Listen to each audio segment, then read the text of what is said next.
Welcome everyone, this is On Just Restart, and this time we're talking about how DLC in Metroid Dread could work. Now a couple weeks ago we put out a video talking about the likelihood of DLC coming to Metroid Dread, and we mentioned a couple ideas towards the end of the video, but this time around I want to focus on how exactly DLC could work in Metroid Dread. What would it be? What would it entail? I have a few pretty good ideas I think, so we're going to be talking about that today. Now before we jump into things, let me first very quickly talk about my social media. You may see a few different things here on screen. You can check that all out. It is linked in the description below. And of course, if you like what you're seeing here, you can subscribe. So right off the bat, I'll just say I think the most obvious way they could handle DLC for Metroid Dread is by adding a whole other area to explore. If we take a look at the world map for Planet ZDR, there's actually quite a bit of a vacancy at the top right of the map. It's a bit off-putting, a little peculiar. Makes me wonder if perhaps there was already a plan in place to put something there, or maybe something was scrapped during development. Those are possibilities. It's also possible this is just the design of the map they came up with. These are all potentialities here, but I think there's a decent chance that if they were to be doing DLC for Dread, which is not confirmed yet, but I do think it's fairly likely because most major Nintendo games get some sort of DLC, even games that don't sell 5+ million. Look at Fire Emblem 3 Houses, Xenoblade Chronicles 2, those games sold between 2 and 3 million, around there, and they each got extensive DLC packs. But anyway, there is this vacancy on the map, and I think it makes the most sense to put some sort of area there to explore. And maybe this area isn't actually there geographically on the map of Planet ZDR. Potentially, what happens is there's some sort of influence from the Space Pirates. We do see Kraid in the game. Kraid is one of the big higher-ups from the Space Pirate force, so maybe somehow the Space Pirates are still a few left remaining and they're trying to recover Kraid in some way, and that's what the DLC is related to. And maybe what you have to do is explore some sort of Space Pirate ship that comes to Planet ZDR to recover Kraid. I don't want to spoil too much about the story for Metroid Dread, but I'll just say that Kraid has a fair bit of influence throughout the game. It isn't just his one single sighting for his boss fight. So with that in mind, it could very well be the case that there is going to be some level of extra importance placed on Kraid or the recovery of Kraid, and maybe this is how they bring in the Space Pirates. Now, it may sound like I'm suggesting that the Space Pirates come after the main story for Metroid Dread, and maybe they could do that. Maybe they can make it like a bit of a side mode, and when you go into the game, they do show the Space Pirate ship there on the world map, but you don't have access to it from the DLC. It's almost like a separate mode, maybe something like the epilogue story in Xenoblade Chronicles Definitive Edition, where it's just a separate mode you go into, or Bowser's Fury in 3D World.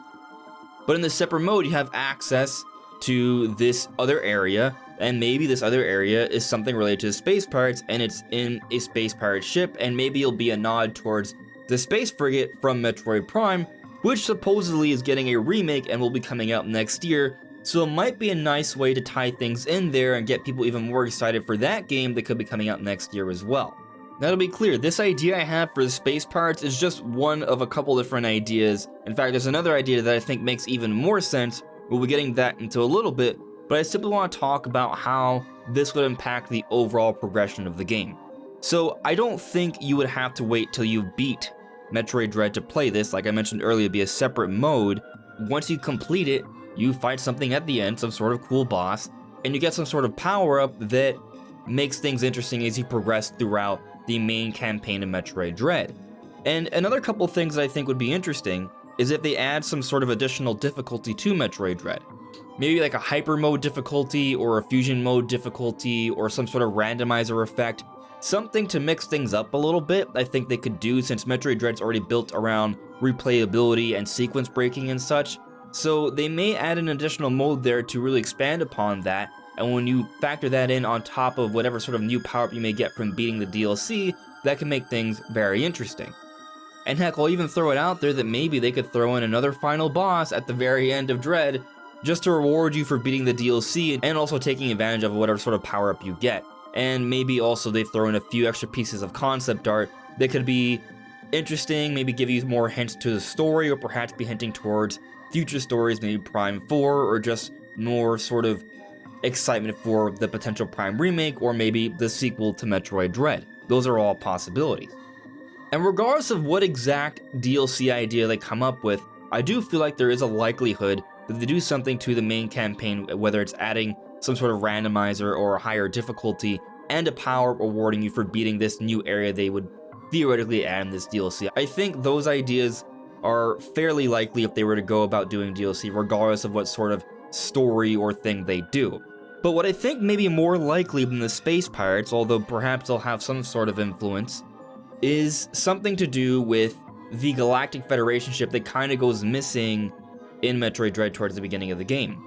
So what's fascinating about this is that the Federation ship we see at the opening of the game, and supposedly that's what's carrying the Emmy, and then the Emmy go crazy, or they are hacked, and they become the enemies of Samus. Now, what makes this even more of a compelling sort of story here is that there's a lot of consideration as to the motives of the Galactic Federation, because in Metroid Fusion, the prior game, Samus did destroy a lot of important things for the Federation. They didn't like that Samus sent the entire space station into SR-388. They weren't happy about that, and Samus had a hope that they would perhaps be understanding towards the end of Fusion. And with Samus now still doing work for the Federation in Dread, it suggests that things are fine. But they don't really clarify that. The only thing they really give us is Adam saying at the beginning of the game, treat our assets with care, or something along those lines. I don't have the image right in front of me, but you'll probably see it in the footage. That's pretty much it though, just Adam suggesting that Samus shouldn't damage the property of the Galactic Federation. But it's possible that there could be some sort of issue here related to the Federation, and maybe that ties into the sequel for Metroid Dread, or maybe it ties into this DLC, or both. Maybe this DLC could sort of talk more about what's going on there. Maybe we explore this Federation ship that goes missing, then we could see some hints or details as to what's actually going down with the Federation, how they feel about Samus, which could ultimately be exciting for a future Metroid game that may tie more into that sort of conflict. And I think it makes sense because we actually see some hints of the ship throughout Metroid Dread. But when I say hints, I actually mean they show the ship literally in Metroid Dread. So this Twitter user at ArgarockX pointed out that we can actually see the Federation ship inside Metroid Dread in Hanubia. But also there is concept art from the art book that shows the ship as well, and there's even a projection in Ferrania right before Hanubia that shows the ship there too.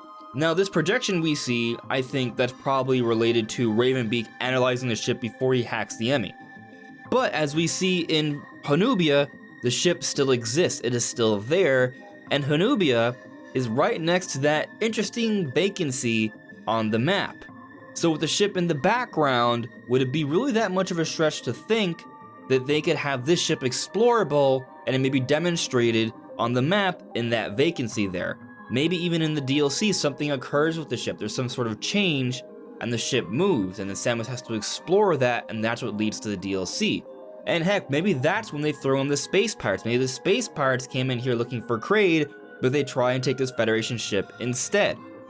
And by exploring this ship, they could tie in to the Space Pirates, maybe still allude to the Space Frigate in Metroid Prime, hype us up for that, but then also tie into some of the ideas of the conflict between Samus and the Federation as we explore this Federation ship, and that could also excite us for a potential sequel for Metroid Dread down the road. And it could just be a really exciting thing to see with a really cool power-up that we perhaps get at the end. Maybe there is a boss fight related to the top guys of the Space Pirates. Maybe we fight them at the end of the DLC.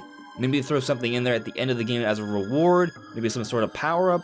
And maybe we can better take advantage of that power-up thanks to a new type of difficulty or a new game plus that they offer with this DLC as well. I feel like that would be an appropriate way to handle DLC for Metroid Dread. It almost seems like there are elements of the game that are even hinting at it. Of course, that just could be some cool background story elements, but there's definitely something there if Nintendo Mercury Steam decide to go in that direction. But what do you guys think? Do you think this is how they could be handling DLC for Metroid Dread? Do you think DLC for Dread is even likely? Let me know in the comments below. Anyways, everyone, this is On Just Restart. Thank you so much for listening and watching, and I'll see you all really soon. Take care. Bye.